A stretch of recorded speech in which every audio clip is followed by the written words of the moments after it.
Hey, special educators. Welcome to Teach, Taskbox, Inspire, the podcast dedicated to making your job as a special education teacher easier by making your instruction more fun for you and your students. Inside each episode, you'll learn how to get the most use out of your task boxes in the classroom.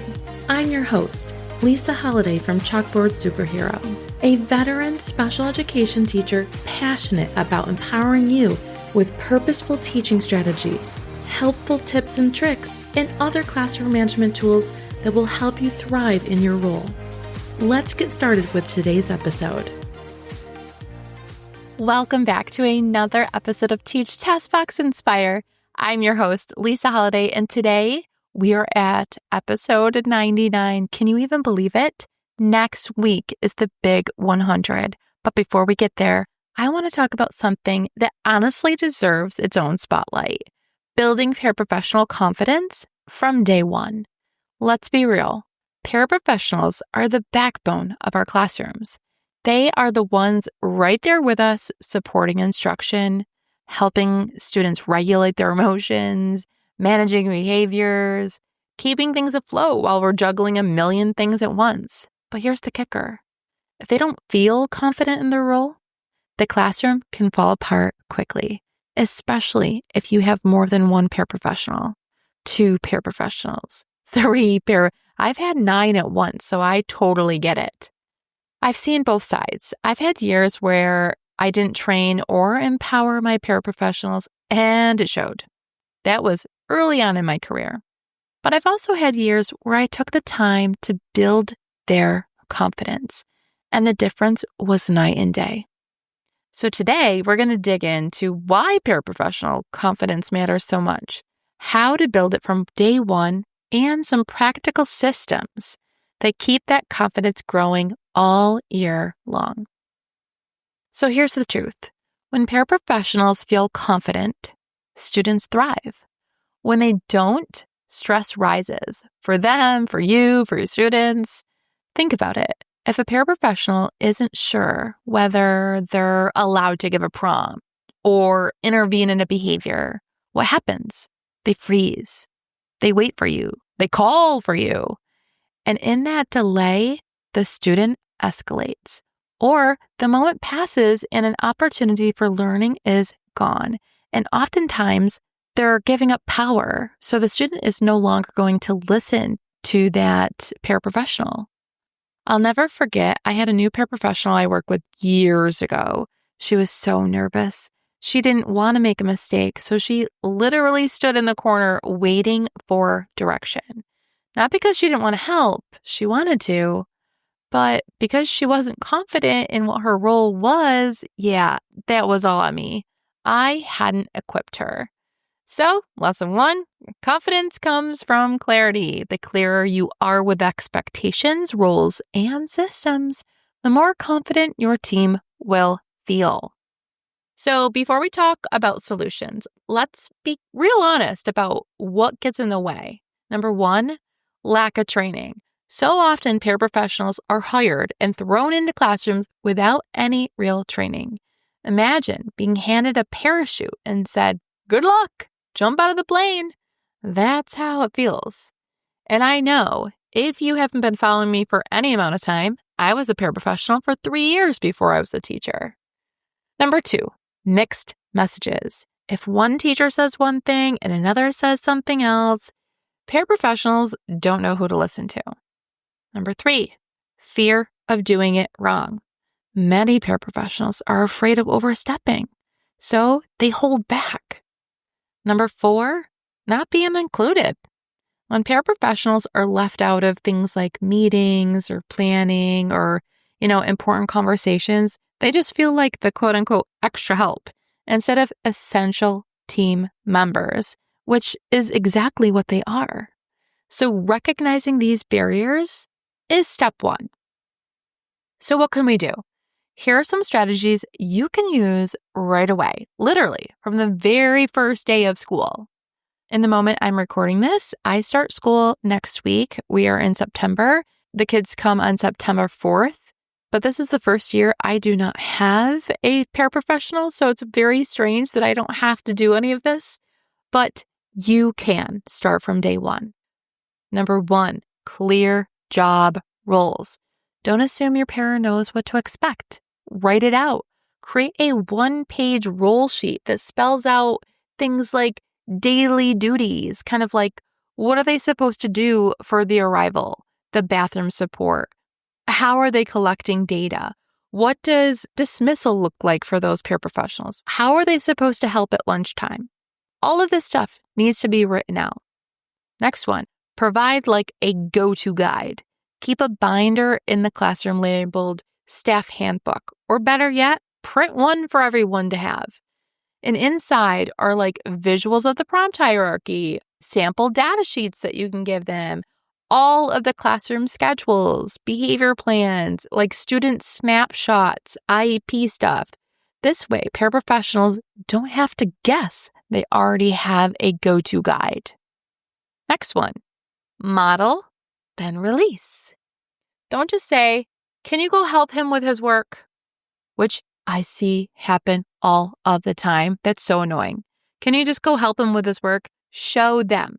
Model what you want, whether it's fading a prompt, using a calm down script or strategy, collecting data, then let them try.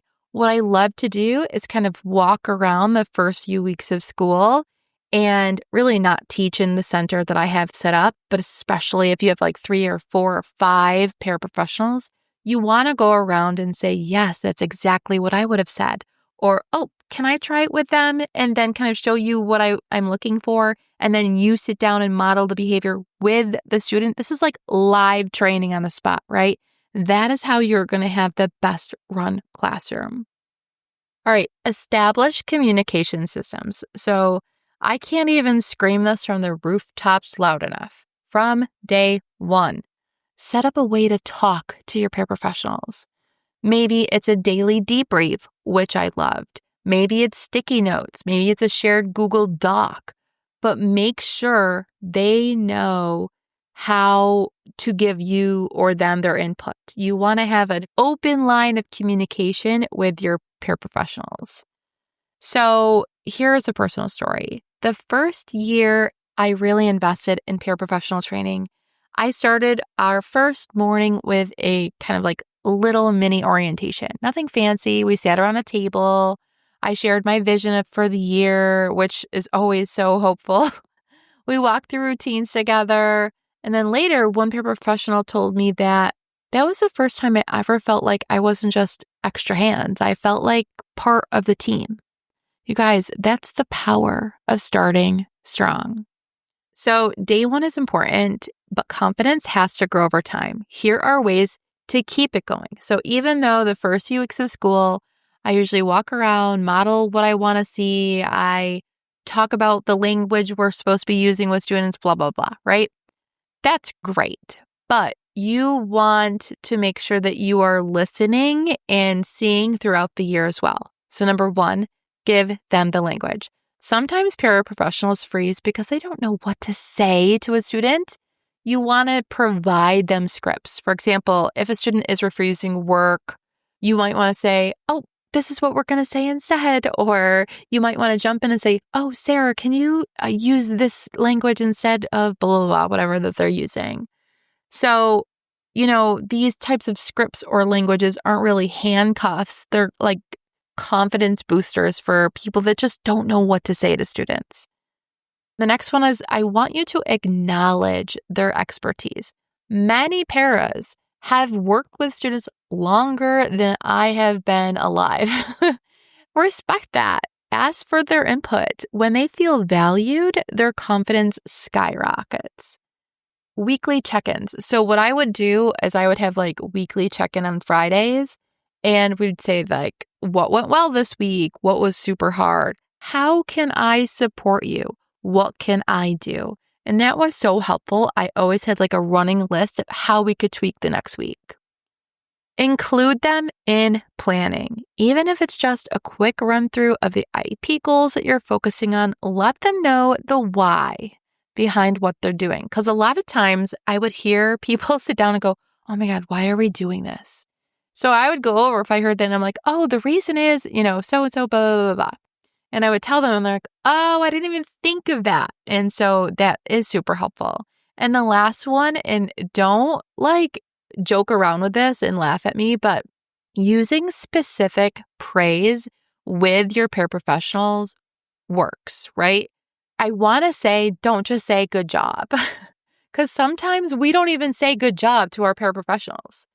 But I want you to say things like, oh my God, Dan, I loved how you just gave Sarah time to try before stepping in. That's exactly what Sarah needs, and I love that you did that. Using specific feedback builds skill and confidence, and oftentimes when I would do this in the classroom, my paraprofessionals would like sit up taller, like, oh, yay, look, Mrs. Holiday just loves me so much. So I'll give you another story. When my son Jacob went off to camp for the first time this summer, I was a nervous wreck. He couldn't call me, he couldn't give me updates, and I had really no control. But a special education teacher was there, and she sent me texts and pictures every day, which I loved. That communication gave me confidence as a parent that he was cared for. The same principle applies with paraprofessionals. When we communicate clearly, they feel confident to step into their role. All right, so here's a couple more of real life examples of what it looks like in the classroom. So say it's morning arrival. Instead of me greeting every student, my paras take the lead with visual schedules and prompting. They own that routine, and they do it with confidence because we have practiced together so many times.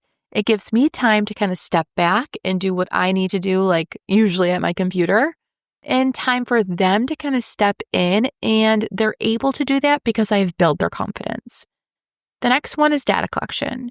One paraprofessional was nervous about charting behaviors before, so we role-played endlessly. I pretended to be the student, she practiced marking the data, and we kind of like laughed our way through it. By the end, she was super confident and her data was reliable. The next one is transitions.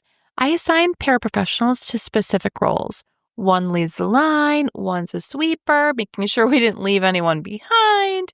So having these clear roles makes confident staff, which makes smoother transitions. So what's the big takeaway here? Paraprofessionals' confidence isn't built by accident. We, the special education teachers, build it on purpose. It comes from clarity, training, communication, and trust.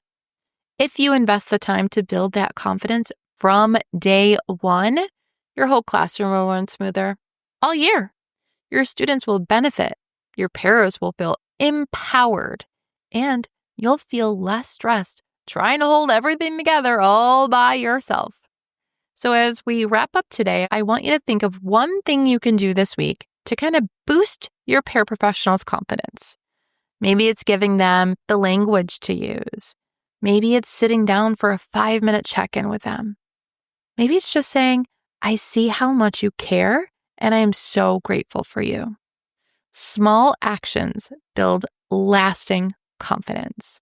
And you guys, next week we celebrate the 100th episode.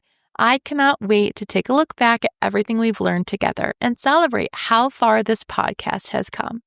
Until then, guys, bye-bye. Thanks for tuning in to this episode of Teach, Taskbox, Inspire. I hope you've gained some tips and motivation to fuel your week ahead. If you're ready to explore more strategies for empowering your students as independent learners, be sure to dive into my free training at chalkboardsuperhero.com/training. And don't keep all this knowledge to yourself. Share this episode with your special education teacher friends who could use some motivation and inspiration. One more thing before you go. If you're finding this podcast helpful and want to show support, head to Apple Podcasts and leave your rating and review. Until next time, keep teaching, taskboxing, and inspiring.